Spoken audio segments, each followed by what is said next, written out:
अनेक वर्षांपासून महाराष्ट्रात संघटन असणाऱ्या सामाजिक कार्याचा वासा जपणाऱ्या ओबीसी बहुजन नेतृत्व क्रांती शौर्य सेनेच्या सो कल्याणी वाघमोडे या महाराष्ट्रातील महत्त्वपूर्ण समजल्या जाणाऱ्या बारामती लोकसभेच्या निवडणुकीच्या रिंगणात उभ्या आहेत. त्या संदर्भात आज आपण त्यांच्याशी चर्चा करूयात. तर कल्याणीताई, आपण या लोकसभेसाठी कोणते मुद्दे घेऊन पुढे येत आहात आणि आपला अजेंडा काय असणार आहे या निवडणुकीसाठी? नमस्कार, मी कल्याणी सुजित वाघमोडे, मुक्काम पोस्ट ढेकळवाडी, तालुका बारामती, मूळ बारामतीची महिला असणारी आणि महाराष्ट्रात सतत संघटन क्रांतीशौर्य सेनेच्या माध्यमातून गेली 20 वर्षापासून आम्ही हे काम करत आहोत. जनजागृती असेल, महिलांचं सबलीकरण असेल, अनेक मुद्द्यांवर आमचा धनगर समाज असेल, मेंढपाळ समाज असेल, इतर ओबीसी समाज असेल, या सर्व दुर्बल घटकांसाठी जमिनीवर उतरून तळागाळापर्यंत पोहोचून त्यांच्या ज्या समस्या आहेत त्या शासनापर्यंत पोहोचून त्याचा पाठपुरावा करणं हे पहिलं मी माझं ध्येय आणि उद्दिष्ट समजते. सर्वजण म्हणतात की बारामतीचा विकास झालेला आहे, पण तुम्हाला असं वाटतं का की संपूर्ण बारामतीचा विकास झालेला आहे? नक्कीच नाही असं मला उत्तर दुर्दैवाने म्हणावं लागेल. कारण आज बारामती तालुकाच नाही तर बारामतीप्रमाणे इतर ज्या 6 आपल्या टोटल विधानसभा मतदारसंघ येतात, मग दौंड असेल, इंदापूर असेल, पुरंदर, खडकवासला, भोर, मुळशी, वेल्हा या मतदारसंघामध्येही आजही पाण्याचा गौण असा प्रश्न आहे आणि त्याच्याकडे मात्र शासनाकडून, प्रशासनाकडून त्या पद्धतीने गांभीर्याने पाठपुरावा करत त्या योजना जनसामान्यापर्यंत पोहोचल्या पाहिजेत असं मला वाटतं. कारण आज आपण जिरायती पट्टा बारामतीचा बघतो आहोत की या ठिकाणीही 17, 18, 22 गावांचा असा नेहमीचा प्रश्न आहे की तिथे उन्हाळ्याचा दिवसच नाही तर इतर वेळीही पाण्याचे टँकर तिथे पुरवावे लागतात. आज आपण बघतो आहोत की अतिवृष्टी होते, कधी दुष्काळ पडतो, परंतु शेतकऱ्या म्हणजे कृषीप्रधान देश असलेल्या आपल्या भारत देशामध्ये मात्र शेतकरी हा वंचित राहतो आणि मूळ प्रश्न जो पाण्याचा असतो तो कधीही सुटत नाहीये. त्यामुळे जर शहरी बारामती शहर या भागाचं फक्त इन्फ्रास्ट्रक्चर उभा करून तिथला विकास झाला असेल असं म्हणावं लागेल, परंतु ग्रामीण भाग पण बारामती तालुक्यामध्ये जो येतो त्याचा सर्वांगीण विकास होणं गरजेचं आहे. मग त्याच्यामध्ये युवकांसाठीचा बेरोजगारीचा प्रश्न पण मोठा भेडसावत आहे, हाही मला मुद्दा म्हणावासा वाटतो. या निवडणुकीमध्ये नवीन मतदारांकडे सुद्धा लक्ष राहणार आहे, तर या नवीन मतदारांचा या निवडणुकीमध्ये तुम्हाला फायदा होईल असं वाटतं का?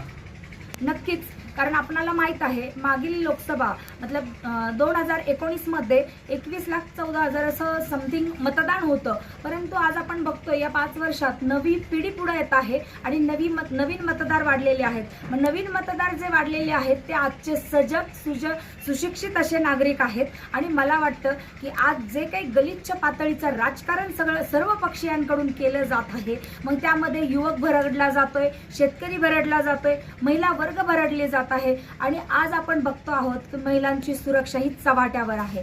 त्यामुळं आज मोदी सरकार असो म्हणजे केंद्र सरकार असो किंवा राज्य सरकार असो, सरकार आज आपण बघतोय की कोणता सरकार पुढे येऊन बसतंय. 2 वर्षात 1-1.5 दिवसाचं सरकार, 2 वर्षाचं सरकार, 2.5 वर्षाचं सरकार, मुख्यमंत्री नवीन येऊन बसतात. एक मुख्यमंत्री गेला नाही तर दुसरा मुख्यमंत्री त्या ठिकाणी बसतो आहोत आणि आजच्या पिढीला सुद्धा मग कदाचित नवीन मुख्यमंत्र्याचा चेहरा लवकर पुढे येत नाही. म्हणजे एक संभ्रमित असलेला मतदार सुद्धा सध्या आहे आणि आज आपण बघतो आहोत की आरक्षणाच्या मुद्द्यावर मराठा असेल, ओबीसी आरक्षण असेल, मुस्लिम असेल, लिंगायत असेल, धनगर समाजाचं आरक्षण असेल, मग त्यामध्ये कोळी समाजाचं आरक्षण असेल, गौंड गोवारी समाजाचं आरक्षण असेल, अशा अनेक मुद्द्यांवरनं आजचं वातावरण एवढं कलुषित झालेलं आहे की याचा नक्कीच फटका नव्या पिढीकडून या सरकारला बसू शकतो. बारामती मतदारसंघ हा पवारांचा बालेकिल्ला समजला जातो. या निवडणुकीमध्ये प्रामुख्याने तुमच्या पुढे मोठं आव्हान कोणतं आहे असं तुम्हाला वाटतं? बारामती लोकसभा मतदारसंघ हा आजपर्यंत घराणेशाहीला धरून चाललेला मतदारसंघ आहे असं मला म्हणावंसं वाटतं. जर आमच्यासारखी सुशिक्षित महिला, मी स्वतः एक इंजिनियर MBA आहे, जर सुशिक्षित महिला जी महाराष्ट्रामध्ये संघटन असते, आम्ही देखील इच्छुक म्हणून जर मागणी करत असोत तर त्याच्यामध्ये कुठंतरी चुकीचं आहे असं मला वाटत नाही.